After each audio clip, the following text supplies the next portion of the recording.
Hello everyone. Welcome here. Just a heads up, you can't do EDF 6 tomorrow. I have a company thing to go to after work, and I was specifically told not to leave early like I always do. It sounds like they're on to you, Dread. Uh-oh.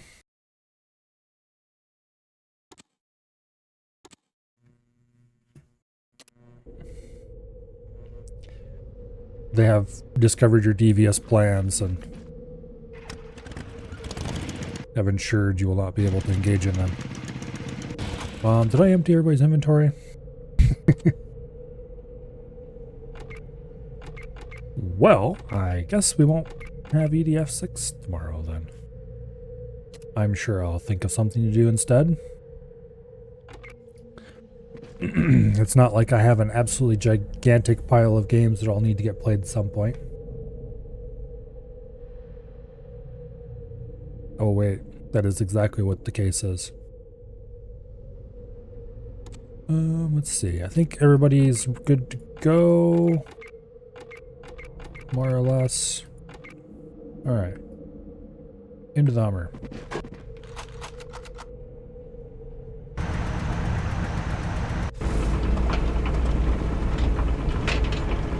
Well. Arrow keys. Okay.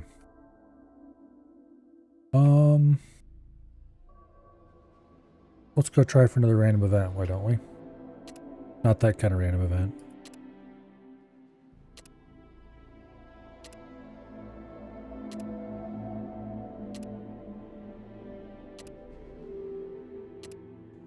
Oops.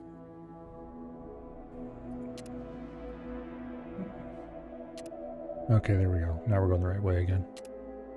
I accidentally clicked to the map and they started heading the wrong way.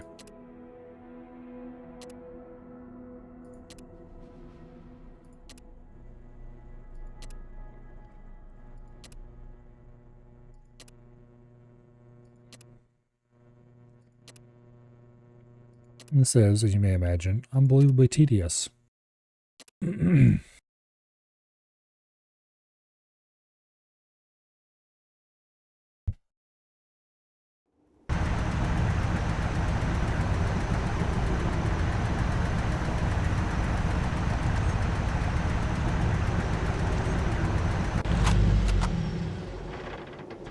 Alright. There's a merchant.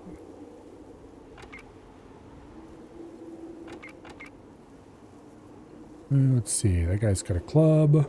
That guy's got a Brownie M2.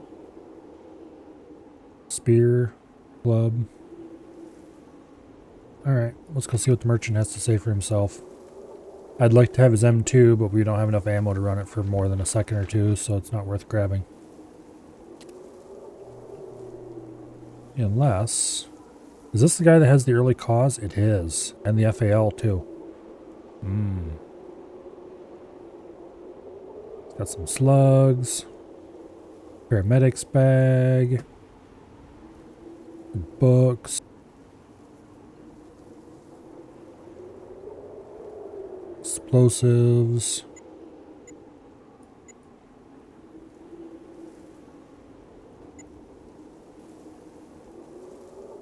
We could buy both of those guns. Oh, there's the needle pistol too. Their Gauss pistol.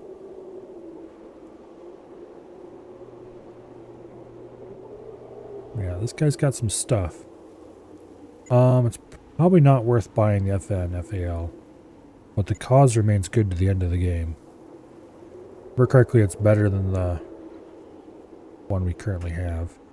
Let's see, 4494.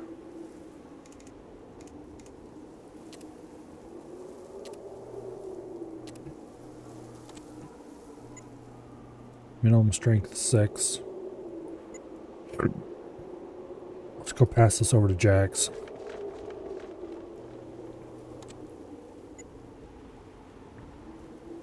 Oh, come on. You're standing right beside him.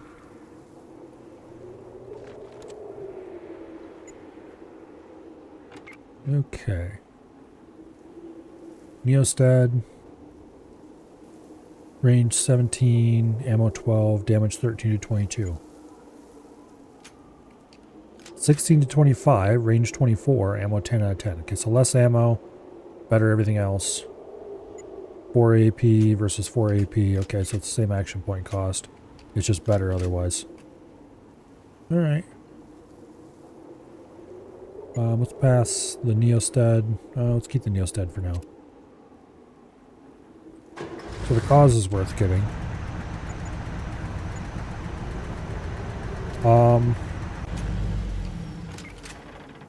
The FAL is a pretty decent upgrade over the AK.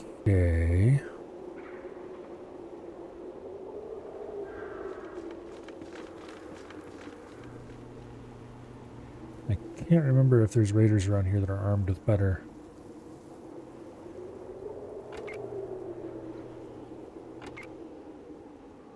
Spear. Okay. That Browning M2 is probably the best thing you could possibly get here. That guy's got an AK. Okay. None of these guys are particularly heavily armed.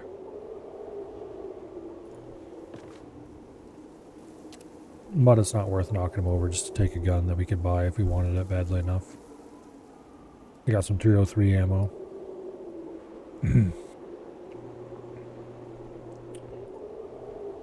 Zen and the Art of Piloting.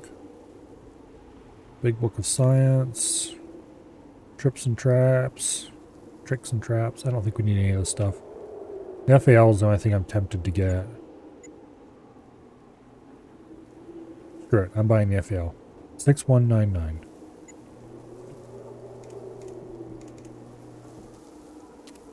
Okay. Let's pass this over to Farsight. It might be an upgrade for her hunting rifle, even. Okay, the hunting rifle, 8 to 20, range 40. 21 to 32, range 28. Okay, so it is a downgrade in range by a lot. Let's see, 21 to 32, that's on burst. On single, it is 24 to 36. 10 to 22. That's a massive upgrade over the AK. This would probably be better to give to Brian. Yeah. And then he can stop using the hunting rifle and the AK and go over to that full time. Okay.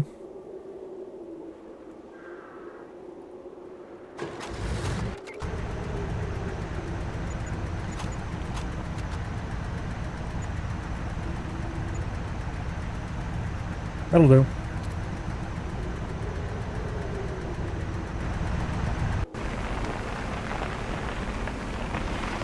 Hello, survey.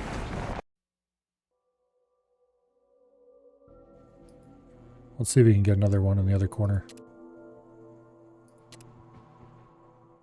I don't think you can get two in the same tile in a row.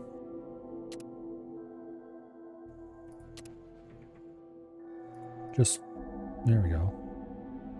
But we'll find out real quick.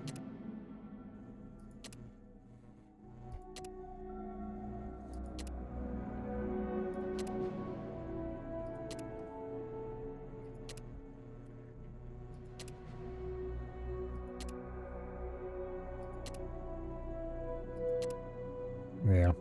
Anyway, I could probably save and load and get another one. But it's instead high time we go to Martin. I don't remember what the Martin mission is, but we'll find out when we get there. After clicking no for a couple years. No, I do not want to encounter anything. No. No. No. No. No. No. Ooh, we travel almost a whole... No. No. No. Please, no. Leave me alone now. Stop. No. No. No. No. No. No. No. No. No. No. No. No. No. No. No. No. No.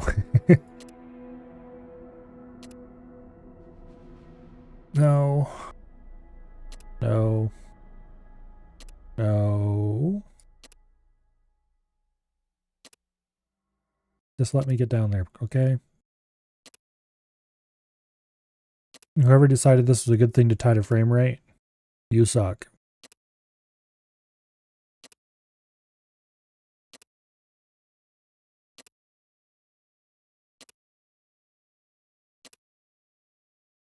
It's not that hard to time slice updates. I've done it before.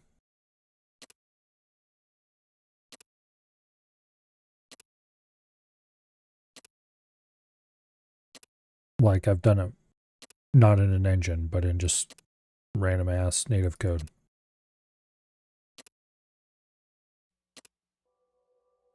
Obviously, with a modern game engine, it's even easier. But also, even more obviously, they did not use a modern game engine for this.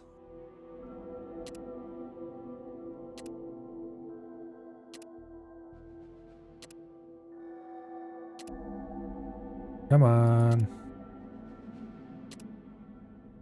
I think this is the one where we free the Mother Death Claw. Now that I'm thinking about it. No. Thing is, I'm not even that good at code. I mean, I'm pretty okay at it, obviously. But this kind of thing is just pure laziness is what it is. It's not a skill issue.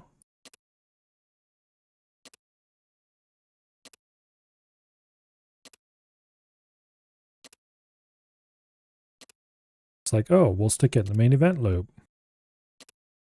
That's a good idea. It'll make things nice and easy, and we won't have to time slice anything. Okay, do I want to do this in the daylight? I don't think it matters, because a lot of it's going to be underground.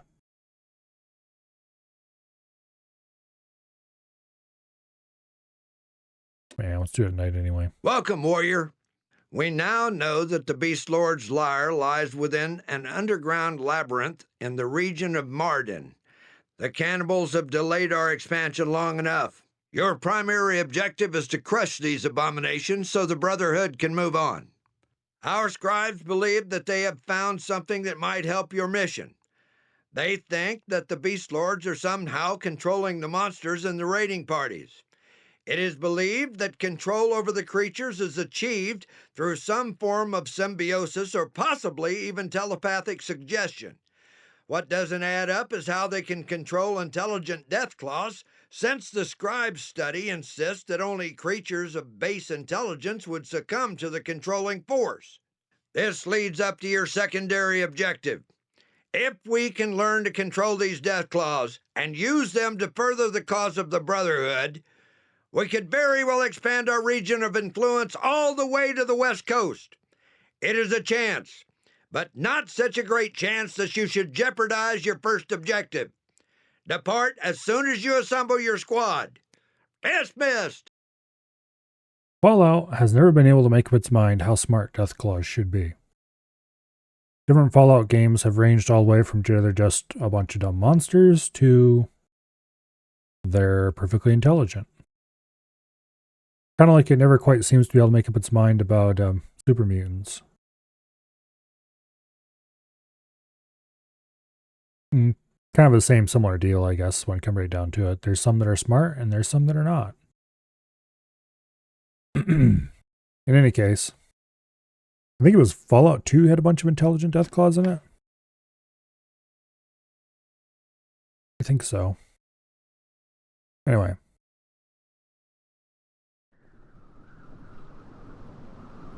And of course, this game also had intelligent Deathclaws.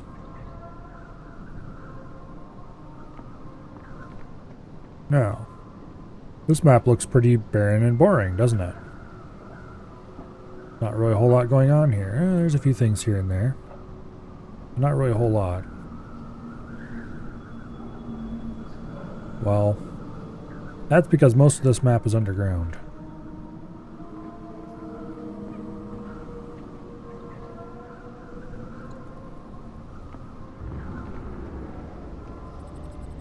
As we will discover shortly.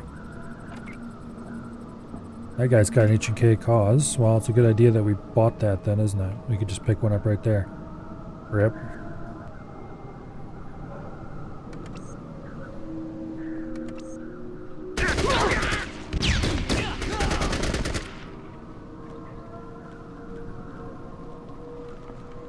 Spread everybody out a little bit. Damn it, you're just not supposed to be on burst.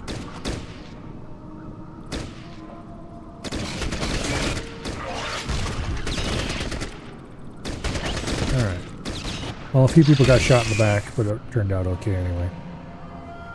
Farsight, what do you... Okay, he's got an H&K cause.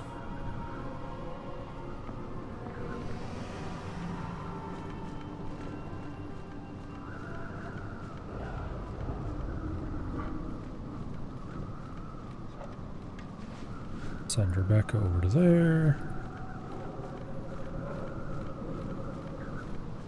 Okay, what was on that guy?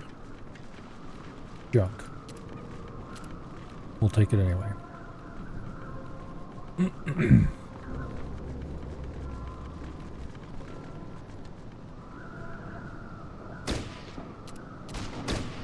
that guy also had junk on him.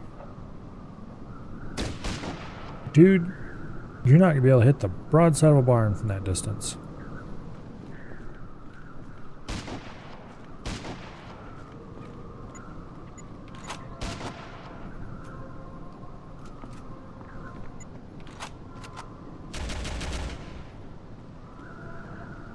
Better spread them out a little bit more.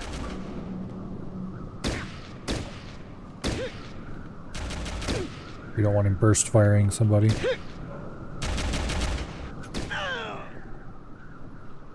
Okay.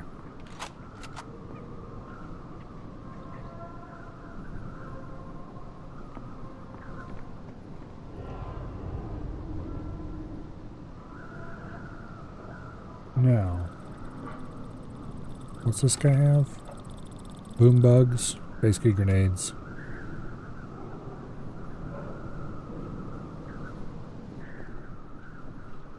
Okay. Yeah, there's various stairways all over the place around here. They lead into various underground areas. I don't remember which one is the best one to infiltrate through. So I guess we'll just find out as we go. Alright. Rebecca and Farsight. You two go over there. Jax, you're not safe to have running with anybody else.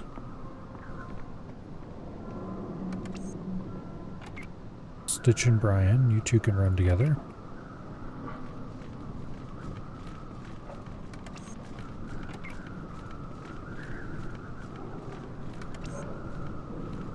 Okay. So I think what we want to do is run Jax and the girls around. With Jax being there for mostly moral support and also fire support if anyone gets too close.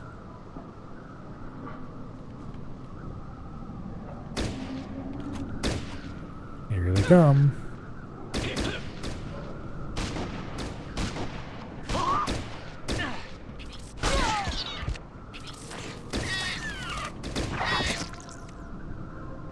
Okay.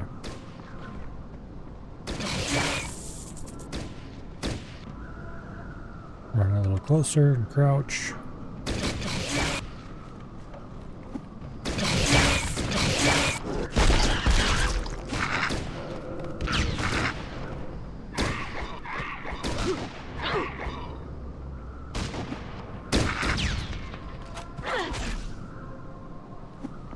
Jax, light up that stupid death claw.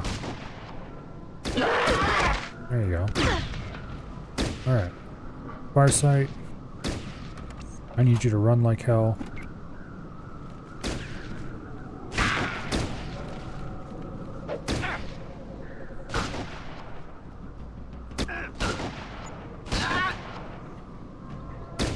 Okay. That got a bit more exciting than I really wanted it to. Ditch. Get over here and heal Rebecca.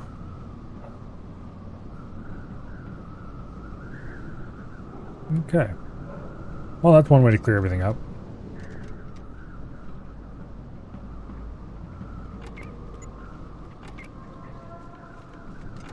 Now we'll bring our glorious leader over here to do all the looting.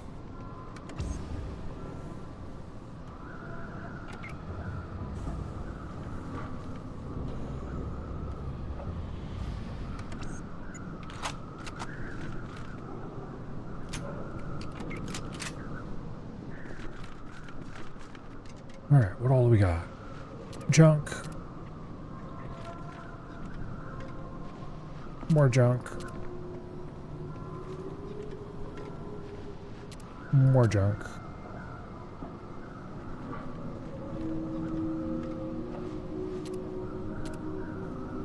Okay, we're getting pretty close to overloaded. That guy was already looted. What? Oh, he threw all his grenades. That's probably what happened.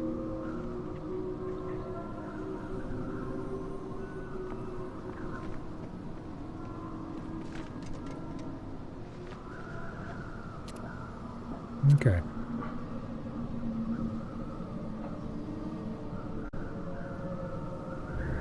Those are landmines, basically. You don't want to run onto them.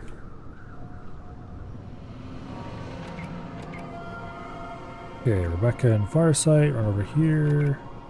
Jax, stay somewhat close, but not too close.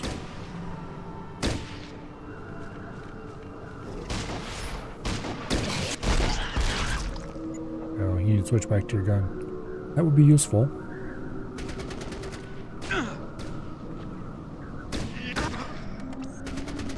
Crouch for accuracy.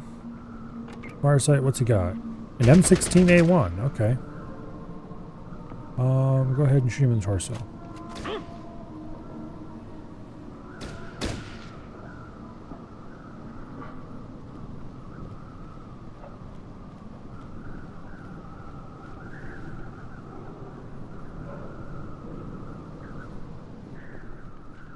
Where's that? Shoot it. You can't shoot it, okay. Loot the Beast Lord instead, please. And then go loot the refrigerator. Sure. Whatever.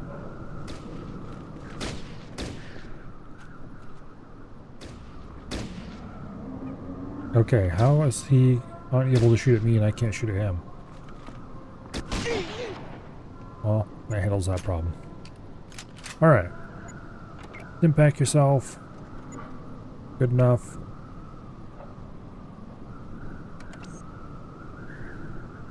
Get our medically... not medical, but our accuracy favored individuals over to here. The M16 I remember being okay. The problem is you get it too late, really. We're still in the small guns era for a little bit yet, but those days are fast leaving us behind.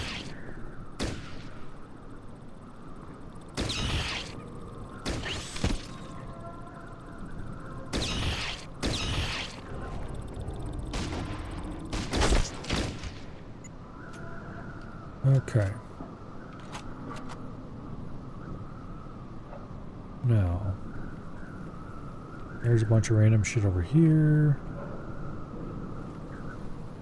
I wish I could zoom out more. Then I could see what's going on.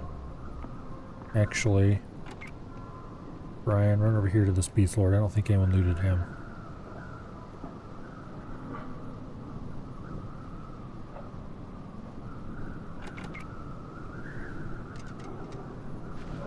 Nope. Indeed, no one did. Well, now they did.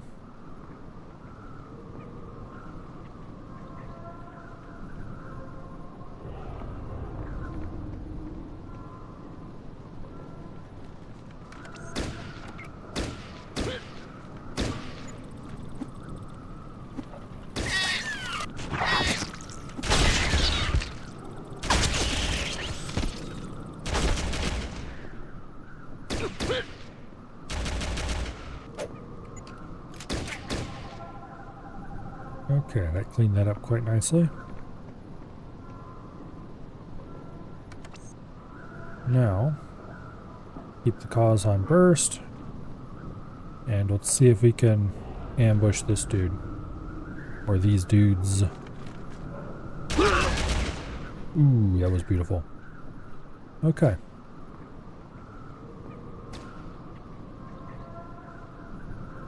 That solved that problem rather effectively.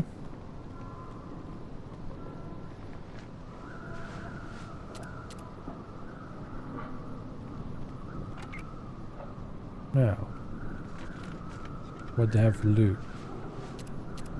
Junk. Other slightly different flavored junk. Outdated armor. And some shotgun shells and medical supplies. Okay.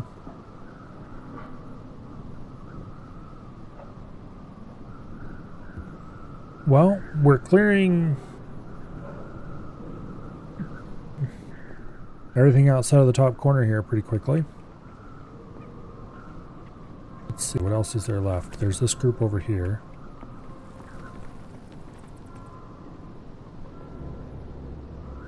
Alright. Well.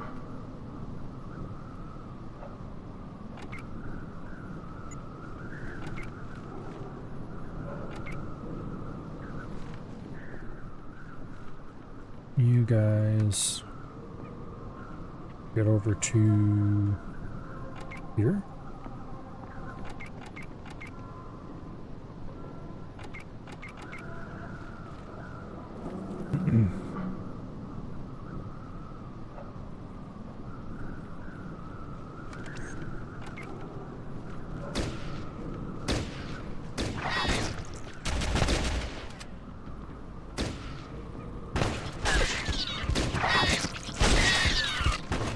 That almost was bad.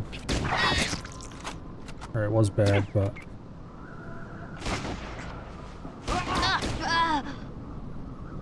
Okay.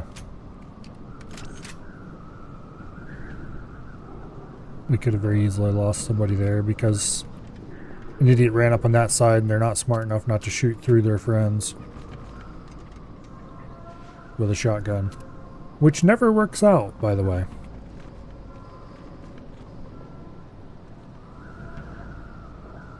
It just never quite seems to end up with a good result. Not sure why.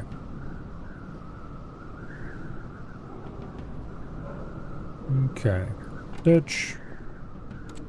I want you to come apply medical to Rebecca. Meanwhile, let's get the rest of the gang over here. And Farsight. We could... no, we actually appear to not be able to.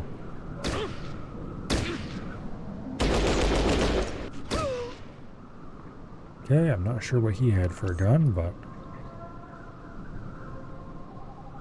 probably an AK or something. Nope. It was even crappier.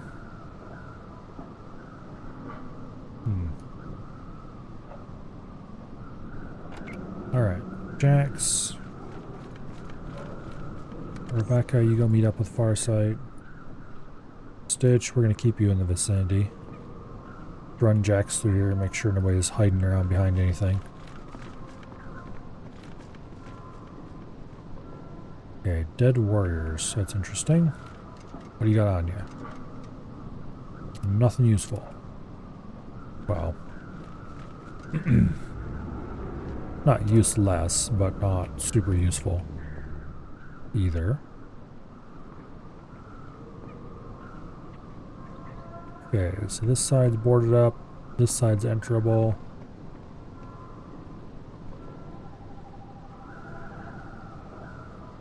These dudes are a bit glowy. Not sure if this is the entrance I want to use or if one of these is. But I guess we can poke our nose down different one of them and find out later. For now, though, let's get Jax back over here. And let's send everybody around to a different area.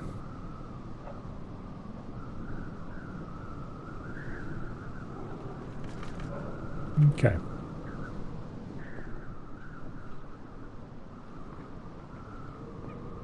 I think we will set up behind these sandbags first.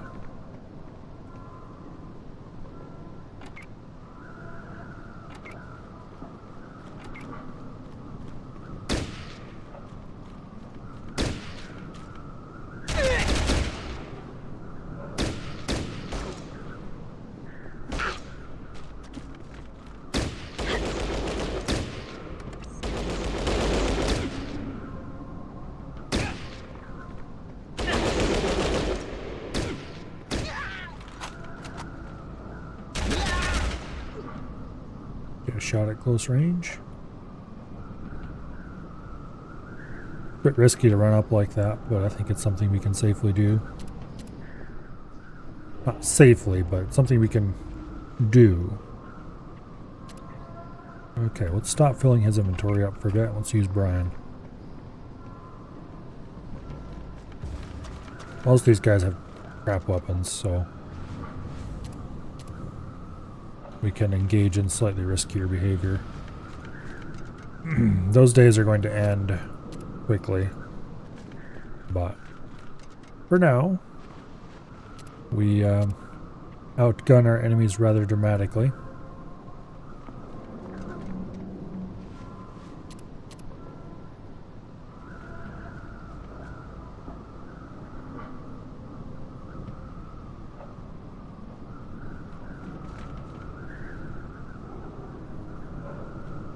Okay.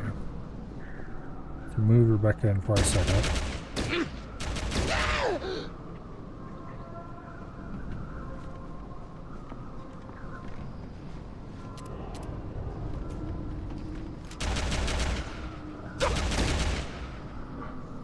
I can tell that guy was coming because of the glow.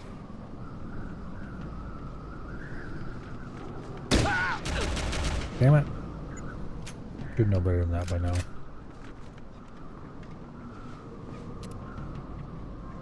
Okay, well he is full. I don't remember what that gun is. We'll have to look at it later.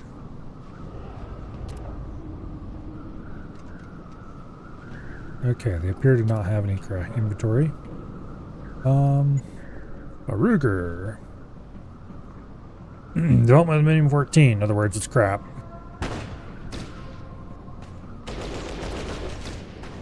Mini 14 is surprisingly bad for what it is.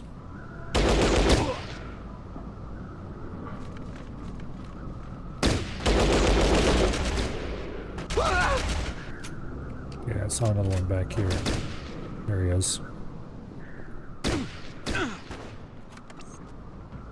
Let's crouch down there. Okay. For some reason,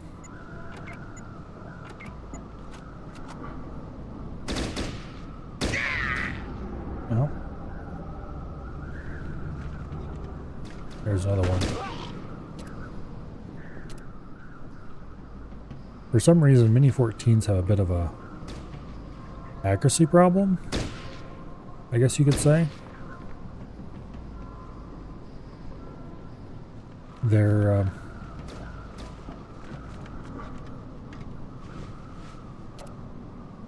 yeah, damn it. We'll have to transfer some loot around.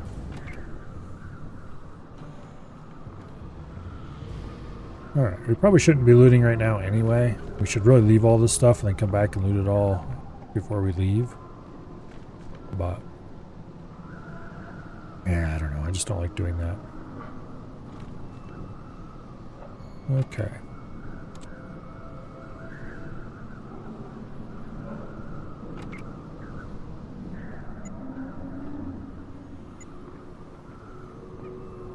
Let's see. We need to get rid of 6 pounds.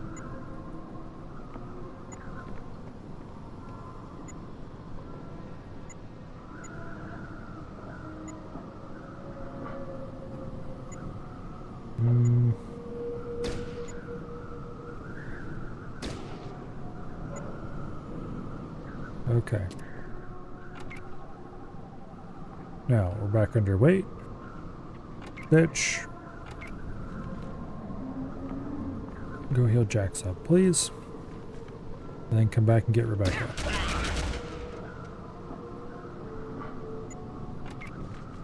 Now, Jax is fully loaded. Let's go see if this guy over here is deceased. Kinda looks like maybe he is. Yep, he is. Okay, good. Who is not overloaded at this point?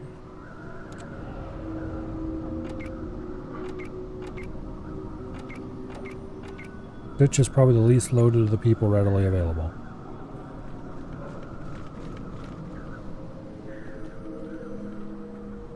You can walk around to the other side of the damn wall. He's on there over there.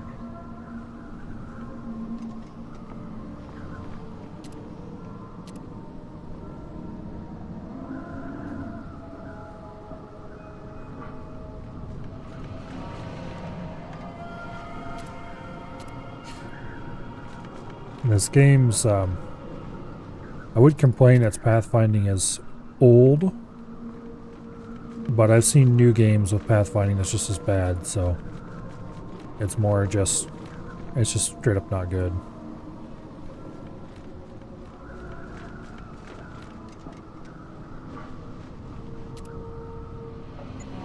What is that? Okay. Apparently it's a very low-tech stun grenade type thing. There's a Beast Lord.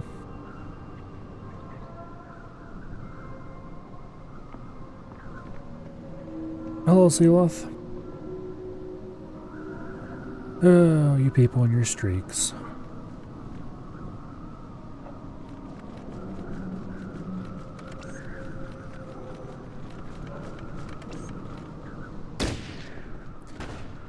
Where did he come from?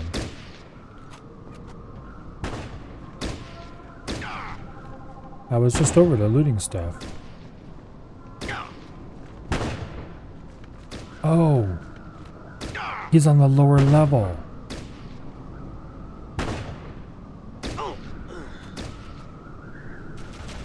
Well, that's weird.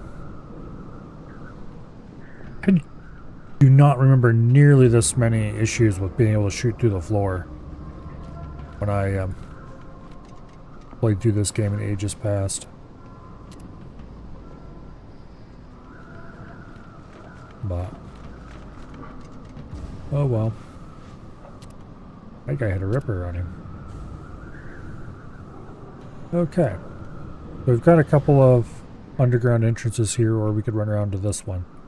What I'm probably going to do, I'm going to bring these fools over here. And then we're going to take Jax, who's pretty much not stealthy at all. And we're going to save our game, and then we're going to poke our nose down these passages and see what we find below the ground. Okay. That one looks like a dead end. This one very much is not a dead end.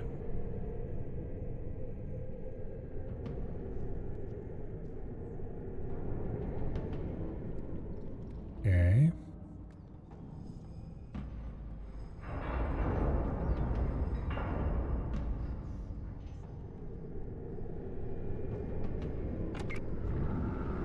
Yeah, this one brings us over here. Okay, so it's whether we want to come down over this part of the room or this part of the room, basically. And then there's more passages down to get to the prison level. Then passages up to get over here. There's a whole mess down here.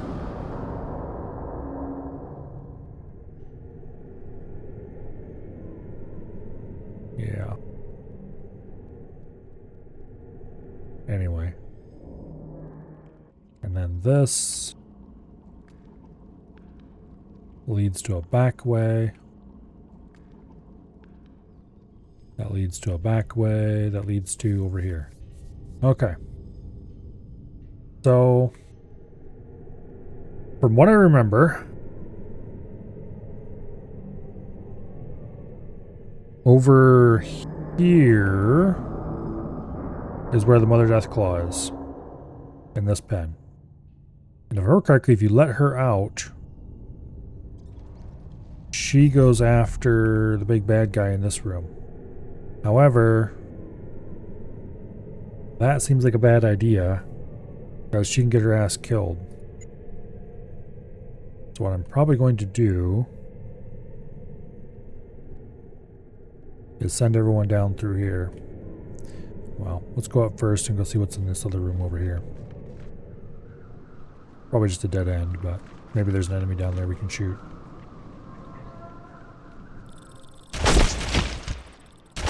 Indeed there are. And a dead ghoul. Who has a little bit of not very much stuff on him. Okay.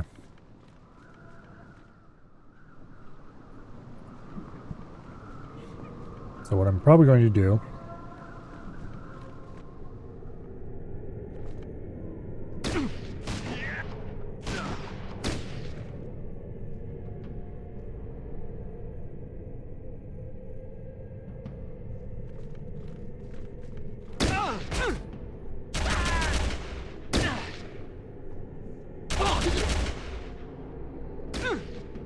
is get the hell out of here.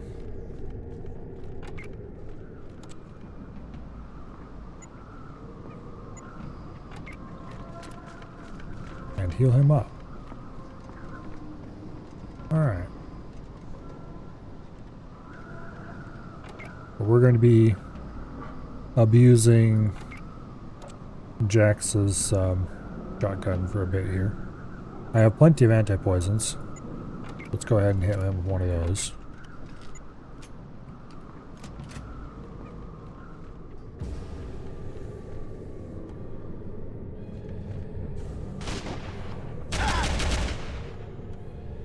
Not sure where that guy came from.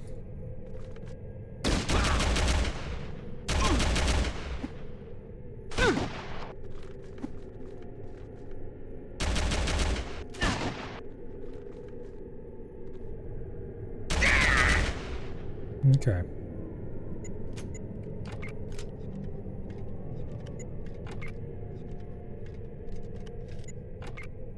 Stim pack him up real quick.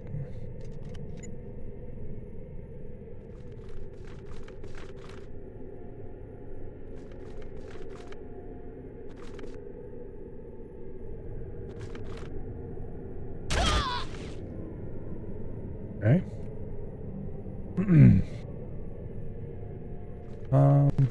Did you have like stones or something you were throwing? Yes, you did. That wasn't very smart, just saying. Yeah, we're going all Rambo with our shotgun user. That's what's happening here.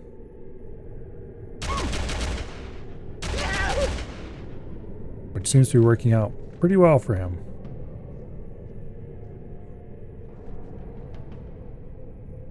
Okay. Now, I believe there was a guy around this corner who shot me through a wall. Yes, there was.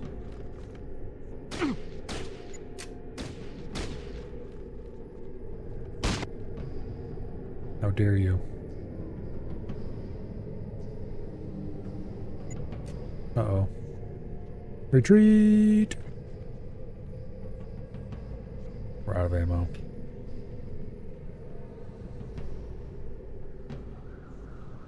Okay.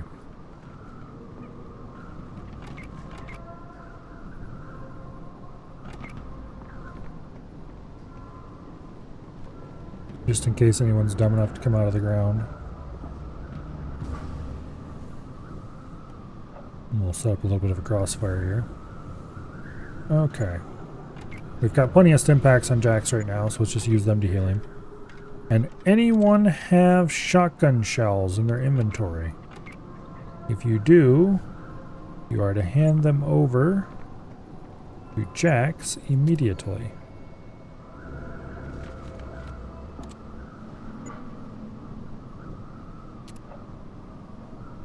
Alright.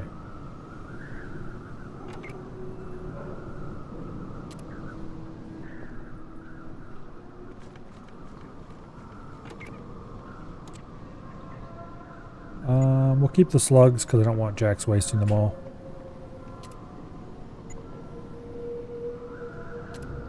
He already wasted all the ones that were on him already. Okay.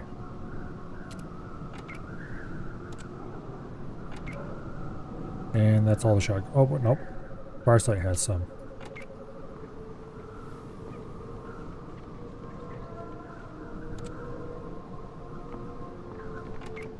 Okay. That's the last of the shotgun shells. Make them count.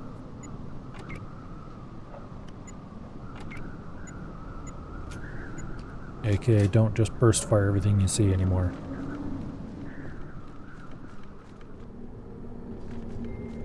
Damn it, I thought I clicked away these two. Okay, go. Now, who else do I want underground right now? Brian's probably good.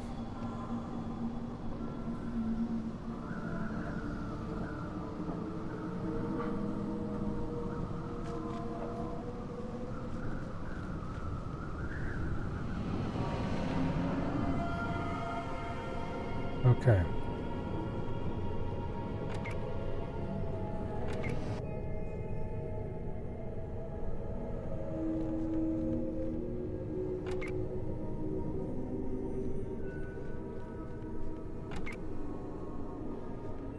Could you please head farther down the... Fine. Do it again.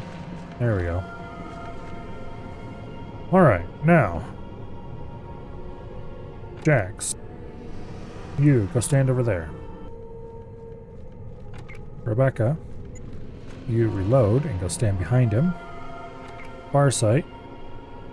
Over here. Stitch, with your crappy little AK, stand over there. And Brian, with your actually somewhat usable FAL, over here. Now. Rebecca's mostly here to guard this back entrance. Although, in that case, I should actually put her over here beside him so that, no matter which way he shoots, things don't get too exciting.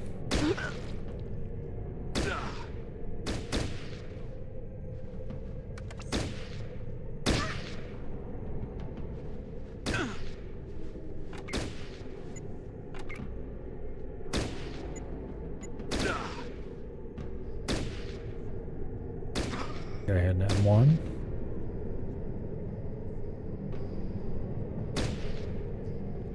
What's kind of funny is that the hunting rifle, which is what all these idiots are stated, or what everybody's using, fighting 7.62 out of, was stated to be a 223 weapon in Fallout 1. And I think Fallout 2.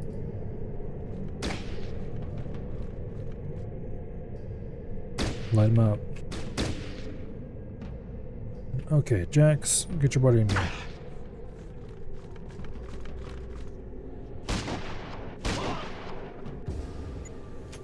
Problem solved. Now, Rebecca.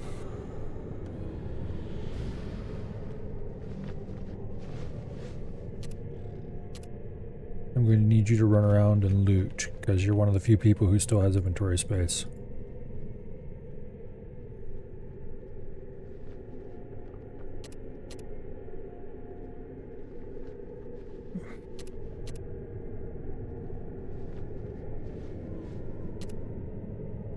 And then what we're going to have to do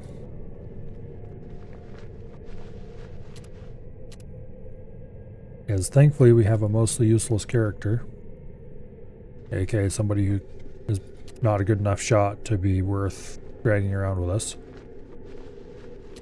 So we'll just preemptively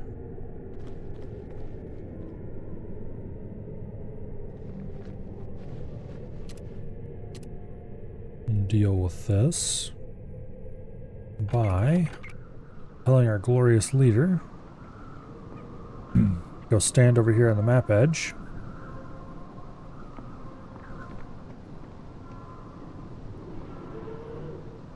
Oh, come on.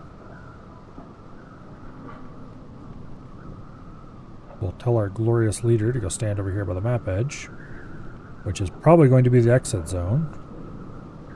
I hope. Because if not, it's going to be a problem.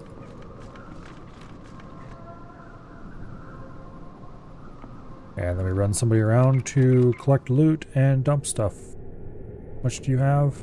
115 out of 150? Okay, you can pick more up. Let's see. There's a guy.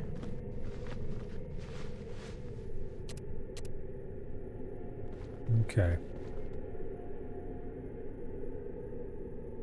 I think I already looted this one, but we'll check again.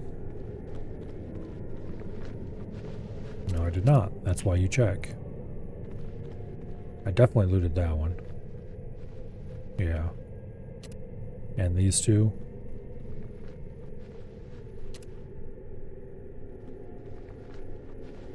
Okay, good. Is there anyone over here? Nope.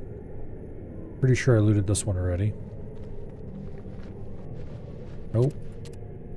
That's why you check. This one I'm pretty sure I didn't loot. Indeed.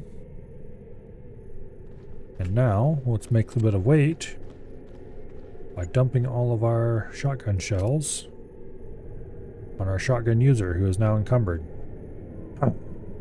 Damn it. Here, you can hold this for a second too. Okay.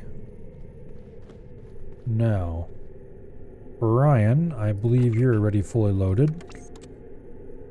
Yeah, you're at 174 out of 175.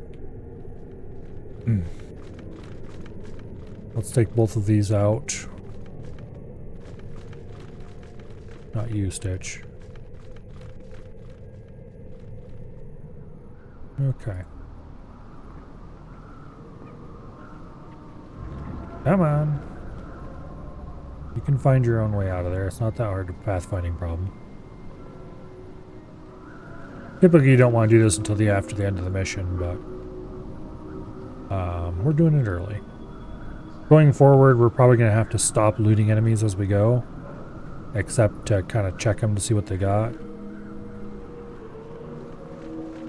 I can't remember though if bodies despawn. If they do, then that's a problem and we'll have to do something about it. We might have to look it up.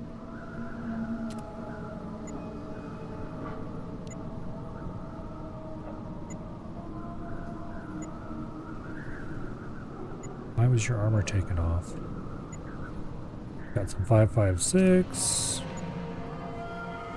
Crappy Ruger. A knife.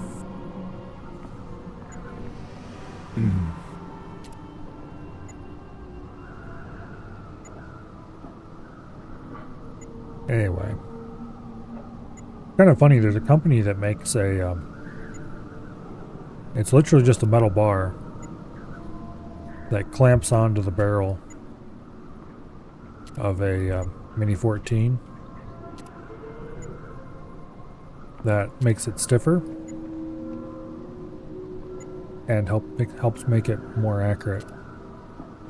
And it actually works, which is the crazy part.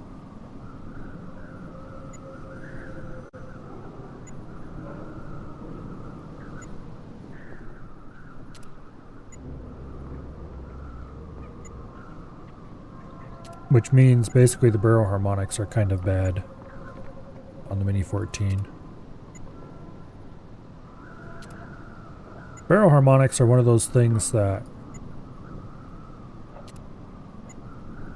weren't really considered all that strongly until relatively recently, and even today there's a lot of places that don't really think too much about them when they're designing something. But they have a actually pretty large effect on overall accuracy and such like. Gloves with extensible built-in claws in the back of the hand. I guess if you want Wolverine claws, there you go. But that's dumb, so we're not doing that. Alright, back underground we go.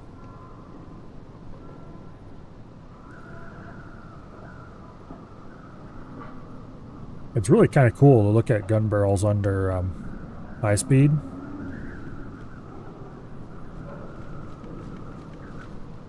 Because it's surprising just how flexible most of them are. I mean, obviously they're not flexible at all, they're quite rigid. But when fired, a lot of gun barrels whip around quite a lot.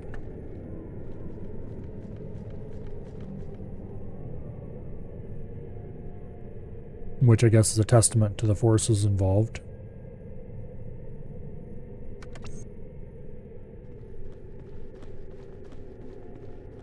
Okay. Let's move Brian over here and have Jax shove over all of his loot.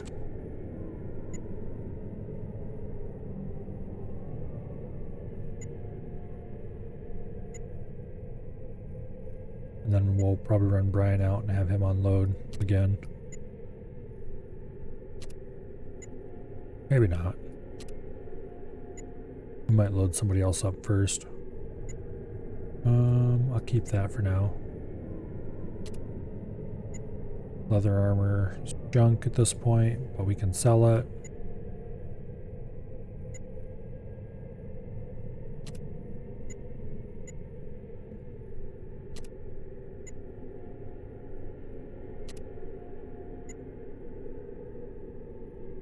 And because of these wibbles and wobbles that the barrel does when you fire, it can throw a bullet off. Actually quite severely.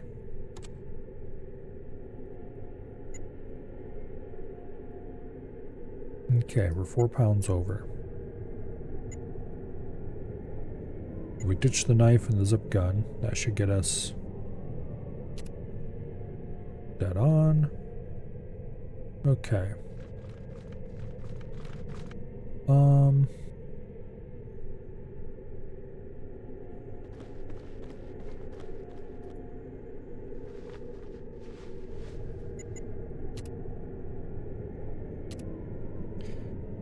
Farsight's got a bit of loot, so we'll have her loot everything else we can see around here. And then she can go outside and dump hers. Actually, we can have her go over here to Stitch and have Stitch dump all of his loot. Which isn't that much, but we have to be careful about how much we drop over, because I think Stitch might actually have too much for Farsight to carry.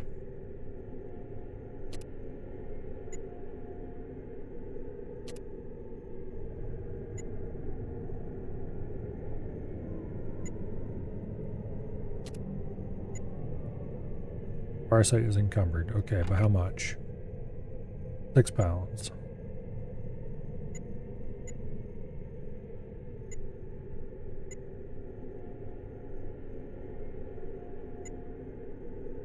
Okay.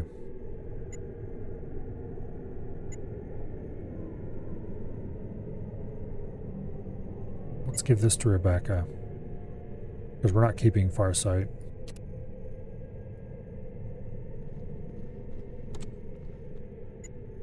And Rebecca is the one we've been training in Scout. I think. Yes.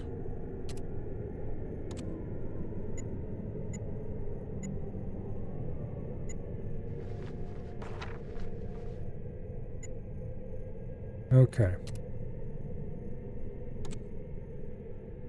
That gets us up to 96 outdoorsmen, so next level up we should get over 100 outdoorsmen and Rebecca. And that's what we need for not wanting to hate ourselves when traveling. Although we'll still hate ourselves because we'll have to click no a million times. Oh, wait. Stitch, you're not leaving. Oh, no, wait. We'll send Stitch out, too. Brian was the one who needed to go, though.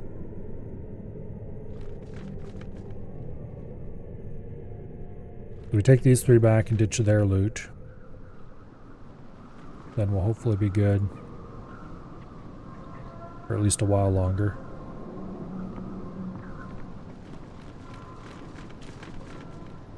But anyway, this marks the point where we are firmly past where we can carry out all the loot without having to make multiple trips to send everybody. If you leave the map without having picked up all the loot, all the bodies will despawn and you won't be able to get the loot back.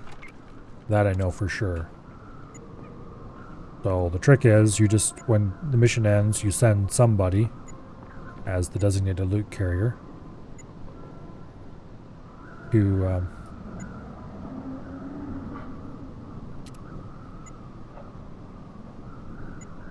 drag all the loot to the exit. And that person goes and stands on the exit grid. Then everyone else goes over to them one at a time, because you don't want the whole group on the exit grid. But you want to leave anyway. And you drag the loot out by filling that person up to their overload and can't move.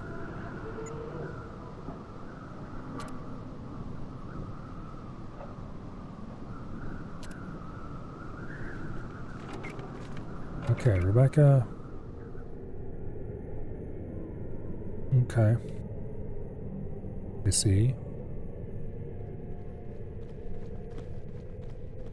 Go hang out over here by Jack's.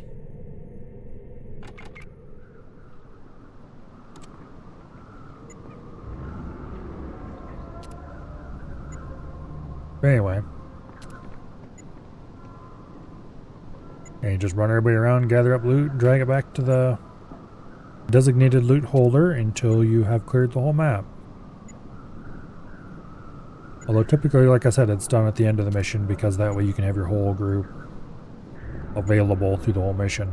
In this case, we have a character who's effectively useless due to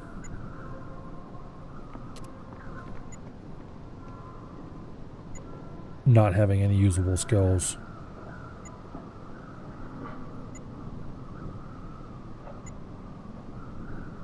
So why not use them as a designated loot carrier?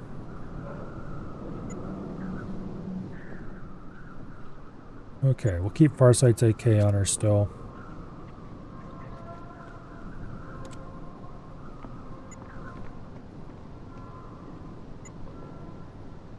Some of this stuff is... ah, damn it.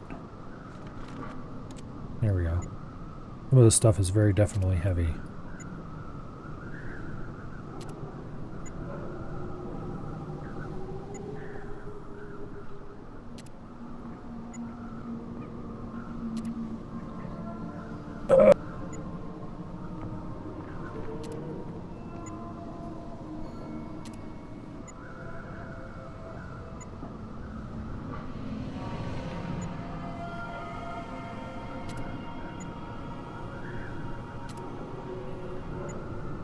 I'm pretty sure that you're not supposed to collect all the loot and take it with you.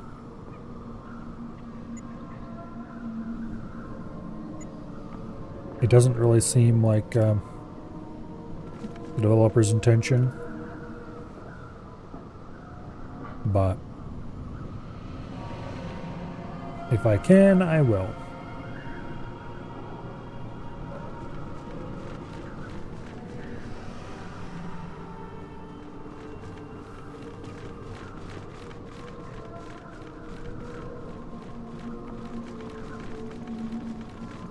Down the stairs we go. Alright, so what we're going to try to do here is we're going to try to set ourselves up around the stairs in some way, and then slowly work our way down this room. Preferably without losing anybody. Speaking of which, let's go ahead and save the game.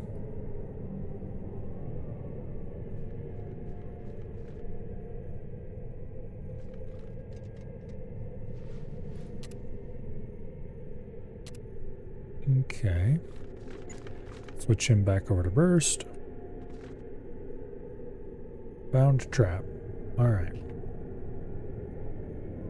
Rebecca and Farsight.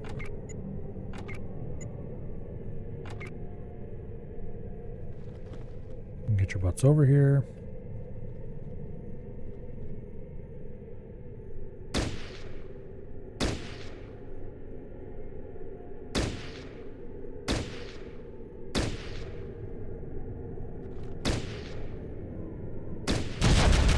There we go. That was easier.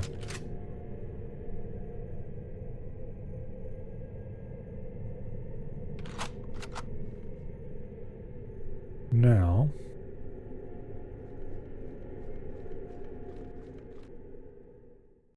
nobody here.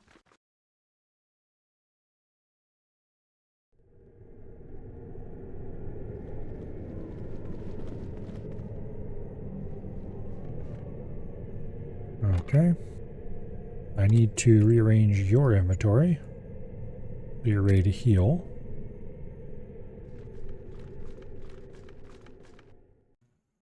Alright, and then Jax. I need you over there. So, the Brotherhood of Steel comes to destroy us. We are the animal spirits of this land. You will feed my pets, yes.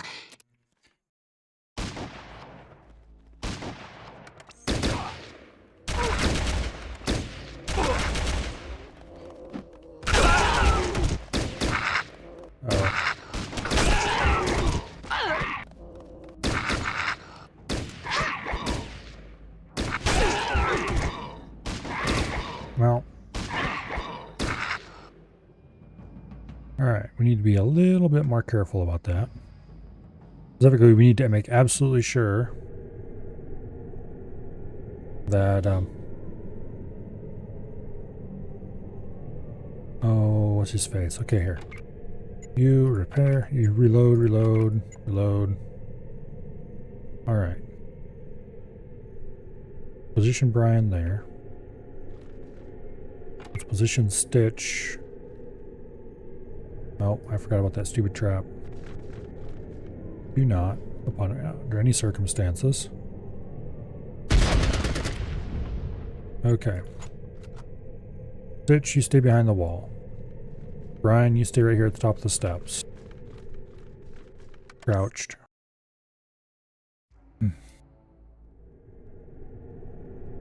Rebecca and Farsight.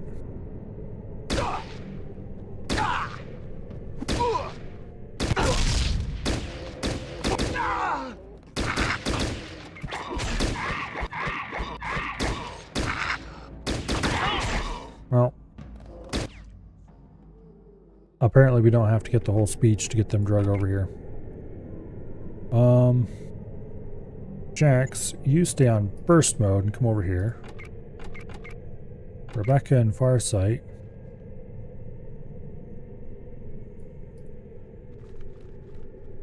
Let's get everybody a little closer together here. Stitch, we're going to use your gun. Oh, come on.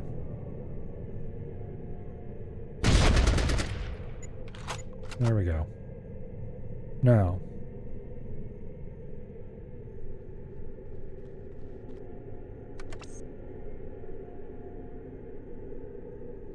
Rebecca and Farsight can stay up here at the top of the stairs. Like so.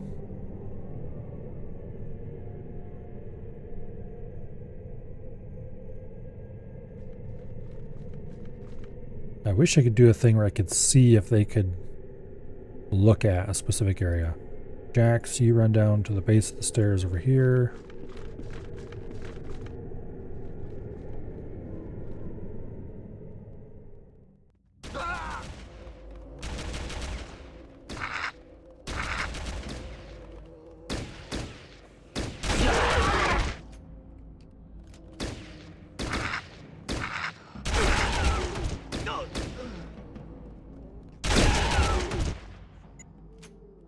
Okay. Farsight accidentally shot Jax in the back, which isn't great. But that's cleared a lot of the initial wave. He's winded, which means he can't run. But there's no other problems. Okay. So, Brian, get your butt down here. Stitch.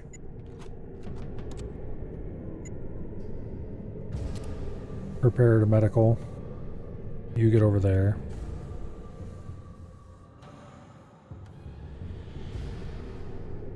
Okay, Jax, run to the bottom of the stairs. Brian, go over here to the bottom of the stairs. So, the Brotherhood. We already heard your stupid little speech. I don't care. Rebecca, top of the stairs. Farsight, top of the stairs.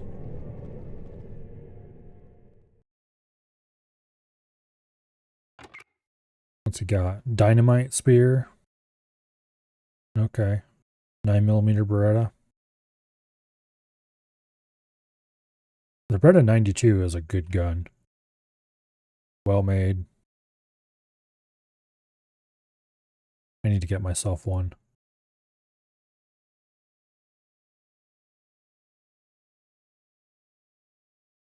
And unfortunately, the US military replaced it with a SIG. I don't think SIG even knows how to make good guns anymore.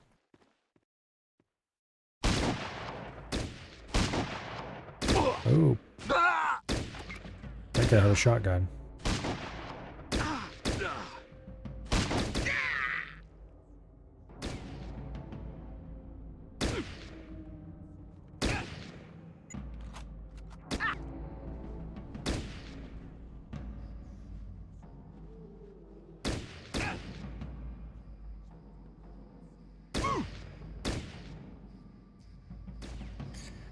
Alright. Bitch. Come heal these people.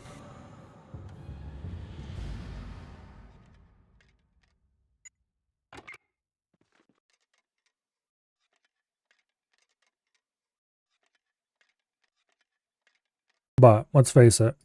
Oh, that's right. Rebecca's bandage. We need to use doctor's bag on her to get rid of that bandage status. If you use first aid on someone too often, they become bandaged, and then you can't heal them anymore with first aid. But if you use actual doctor skill on them once, that removes that status along with all the rest of the statuses, and they go back to being perfectly healthy.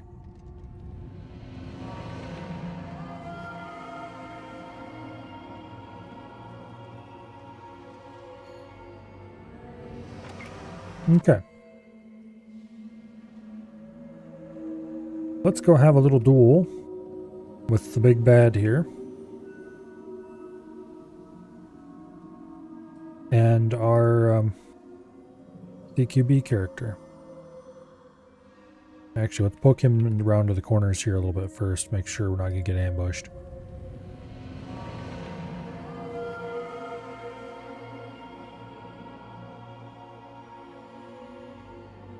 There's a giant wasp over there, but other than that... Oh! Oh, hello.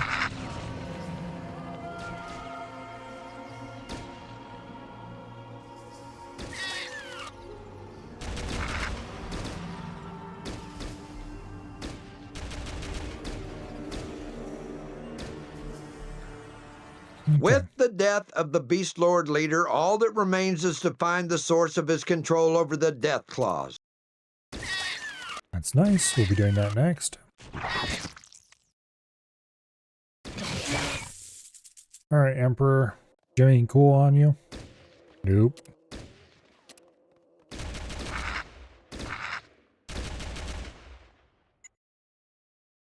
Alright.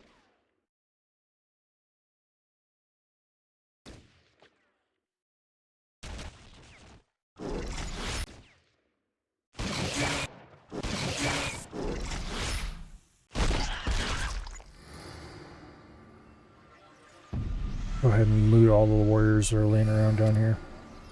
What is that? A P90, okay. It uses 9mm ammo in this universe. Honestly, the P90 would probably be objectively better if it did use 9mm.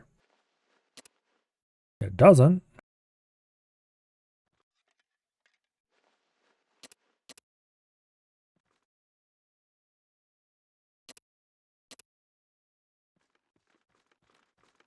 .57 is an interesting caliber. Let's put it that way.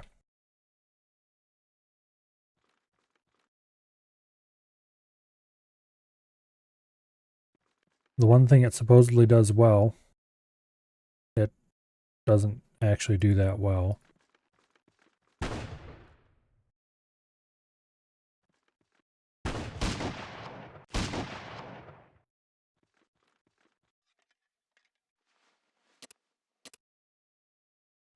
It does sort of okay, but it doesn't do as well as other armor-piercing rounds.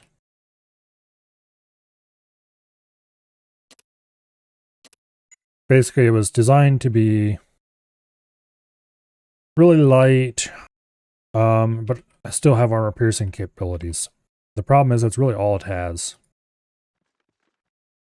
It doesn't have enough weight to it to... That's a good big chunk of cash. Doesn't really have a weight to it to really carry enough energy. So it can go through something, and then once it's through, what's it going to do? Well, not a whole lot is the answer.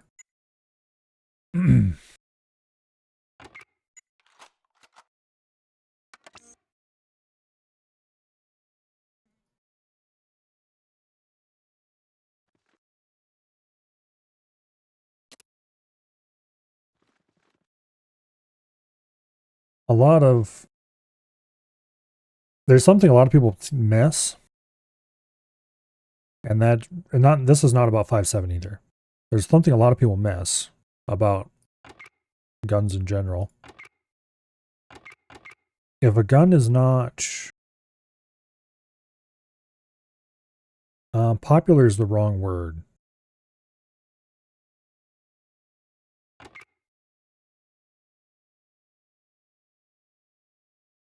If it's not really used that much, there's probably a reason behind that. And often the reason is it's bad.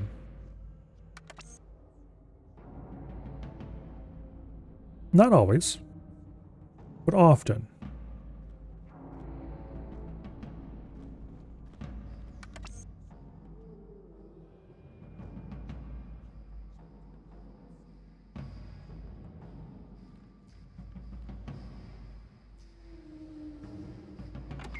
Okay, jacks.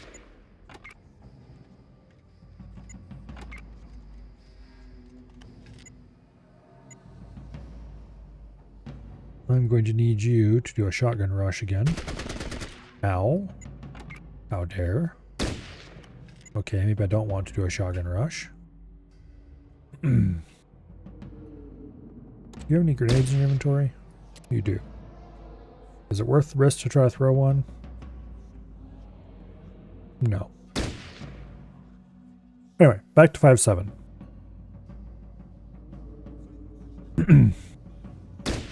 At the time it was designed, basically okay, let's go into the story of why 5.7 exists as a caliber, because it's actually kind of interesting.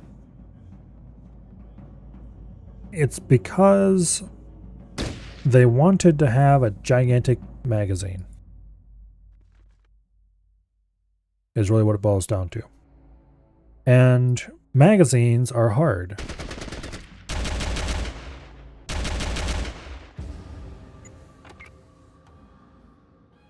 Designing a new magazine that works reliably is a pain in the ass.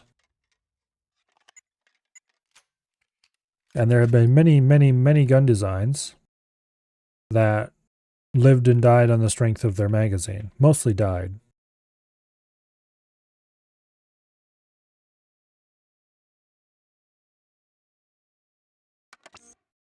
Because a good magazine is an unnoticeable part of a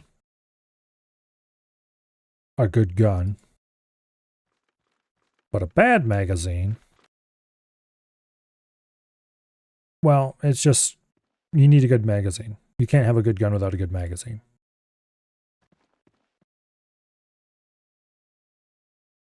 So, there really wasn't a good 9mm magazine at the time with a high capacity. There were like 30 rounds or rounders and stuff, but there really wasn't much past that was really good. There kind of were, but also there kind of weren't. And... But anyways, they had this weird magazine they wanted to use, and they didn't want to redesign it to work with 9mm, because that would take actual engineering work, and that costs money. And so instead, they designed a caliber to make it work, which led to pretty much everything wrong with the P90. Not everything. Have you come to kill me? Surely you wish to kill the source of the Deathclaw infestation. Kill me and allow my young a chance at freedom. I cannot live another day knowing I am the very collar that holds my children in bondage. You hesitate. Maybe there is another answer. Maybe you can set me free and allow a mother's vengeance. Free me and I will bathe in their leader's blood and feast on his hot, quivering flesh. Yeah, about that. He's already dead. But you can go eat his body. No, it's locked. One of these idiots have the key? Probably not, but if not, we can always pick the lock, I think. Oh, there's the key right there.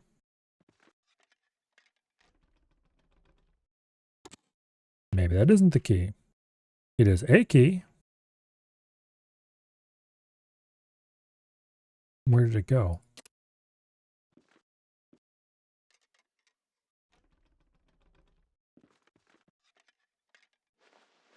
Oh, I must have hit done instead of take all.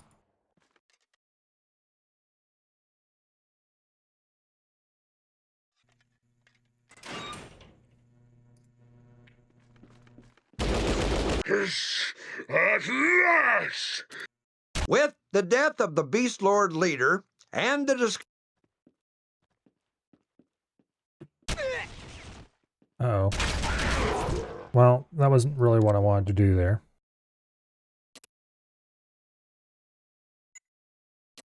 Damn it. Our save us back before we went in the whole area. Well, that'll teach me not to clear the entire area before we unleash the shotgun, I guess. Well. Anyway. So, the 5.7 round is straight-walled. And I don't mean straight-walled like most straight-wall cartridges are. It's actually straight-walled.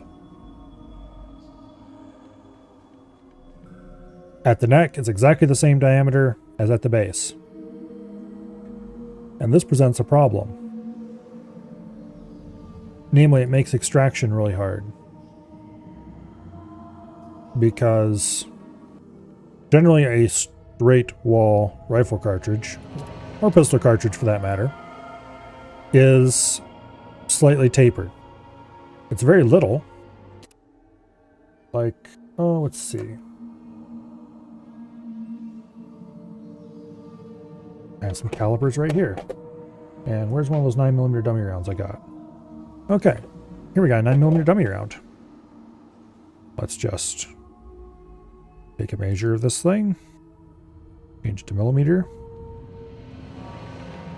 Okay, these are probably not the most accurate calibers in the world, but it measures more or less 9.52, 9.5, something like that, right at the neck. And at the base, it measures 9.75. Well, it changed a little bit when I picked it off, but yeah, right at 9.7 something. So it doesn't look like it, but it's got a small taper to it.